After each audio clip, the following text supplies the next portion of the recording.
Yes, hello and welcome to another episode of Hannibal's Kitchen. Today, out of the subject presented books, this is from Becky with the Good Hair, and this is Martha Stewart's Martha's American Food. So today we're gonna have cheese macaroni and cheese mac, with a lot of cheese. What I must say about the American kitchen, the cooking books, it's a little bit complicated for my brain sometimes, because you have pounds and cups and ounces, you know, and here it's just grams, kilograms. Okay, but I'm working through this. I'm calculating a little bit, but it's good for my brain. So here's a very cheesy cheese mac, and here are the ingredients.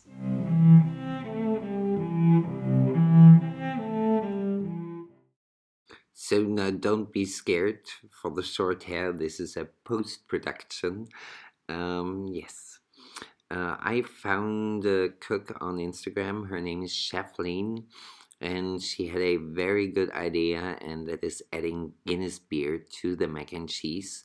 So you would just make the rouge with the milk and the flour, and you leave like 100 to 200 milliliters of the milk off.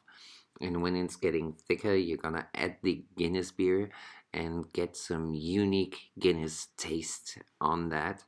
So you can also have a Guinness with the mac and cheese, and it will be a perfect combination. So we start by heating up our oven to 375 Fahrenheit, and we're gonna heat up a little saucepan, and we're gonna melt the butter. We are not browning it, we are just melting it. Then we need to cut our high quality white bread into fine cubes. These cubes will suck up the butter. You can stir it around, or you can shake it like I did, so the butter is everywhere. If you don't get grounded cheese in your supermarket already, or if they don't offer the service, now you gotta ground the cheese. I used a yellow cheddar because I couldn't get a white chopped cheddar at the time, but it was tasty anyway. So now is the time for prepare our spices. We got a 1/4 teaspoon of Cayenne. We got a 1/4 teaspoon of freshly grounded pepper.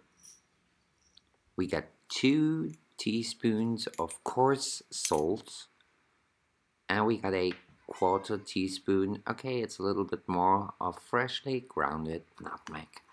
Now we can combine that a little bit and leave it on the side for later. Now we're gonna melt the rest of our butter, heat up the milk. We are not cooking the milk, and we are not browning the butter. Also, we have some flour there for our rouge, and what I got as an extra, which is not included in the recipe, some bacon cubes. So, medium heat for the milk, medium heat for the butter, and let's get started over here.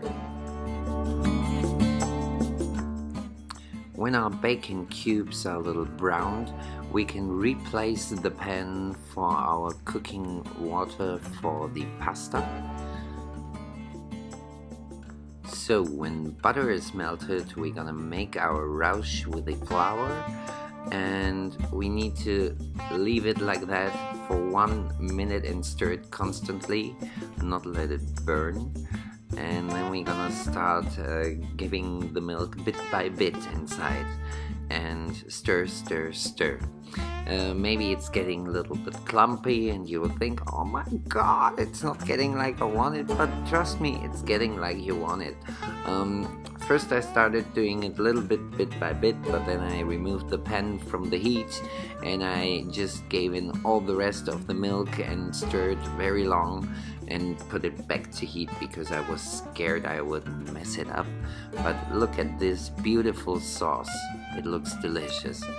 And as you can see in the background, our pasta water is cooking. So we're gonna add our pasta and cook it 2 minutes less, like mentioned in the instruction. Keep on stirring the sauce till it's getting a little bit thicker, and when it's getting thicker you're gonna remove it from the heat. So the pasta is finished, so we're gonna let drip off the water, rinse it under cool water, and again let it drip off. We can give our spice mix to the sauce, and now we're gonna add, like, now you see that that's three cups of cheddar, and it's 2 cups of Gruyere. If you mix the cheese before, you can easily use 5 cups and mix in, so we have a very thick cheese sauce, which is so delicious.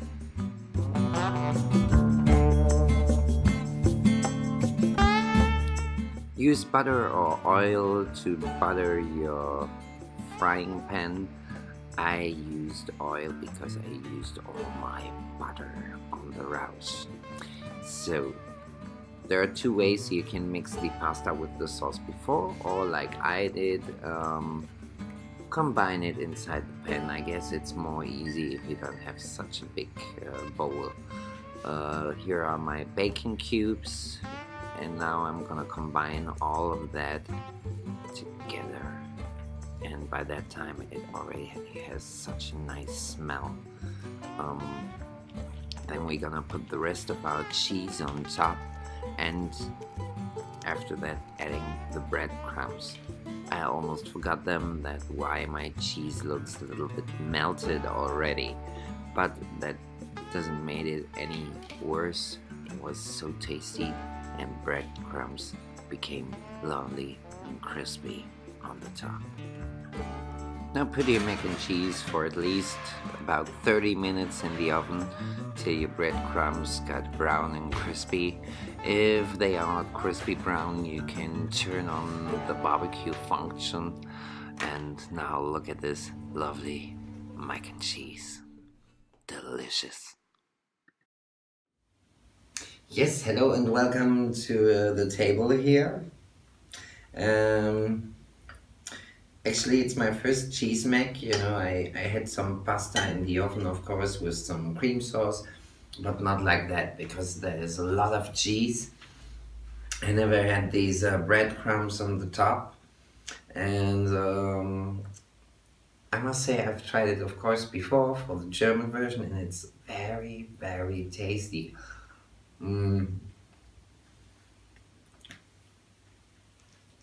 You don't taste so much of the pasta, actually. It's mostly cheese.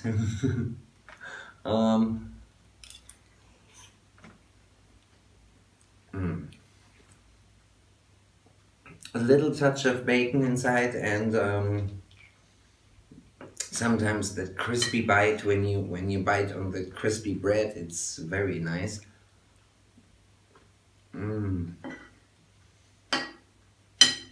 Wow. I'm a big lover of cheese, I have to say. Confirmed why. So, I want to apologize if sometimes my testing videos, when I try the food, are a little bit more short and quick. That's when I have visit, then I feel responsible for my visit, and I don't want to talk too much time, and just want my visit to be able to eat the food too, to not let it get cold on the table, on the plate. So sorry if I don't have time to always talk so much in the end of the video. That depends if I eat alone or if I have some company. If you like my channel, if you like my recipes, please subscribe to the channel. Please share my links so other people can find my channel. And And if you try something from my channel, please upload a picture on Instagram and hashtag me. I would be very lucky. Or write an ad in your story so I can watch that story and see what you did. So, have a nice evening. If it's evening, it's evening. I think so. See you soon here on Hannibal's Kitchen. I will eat a little bit more of that cheesy dream here and see you soon.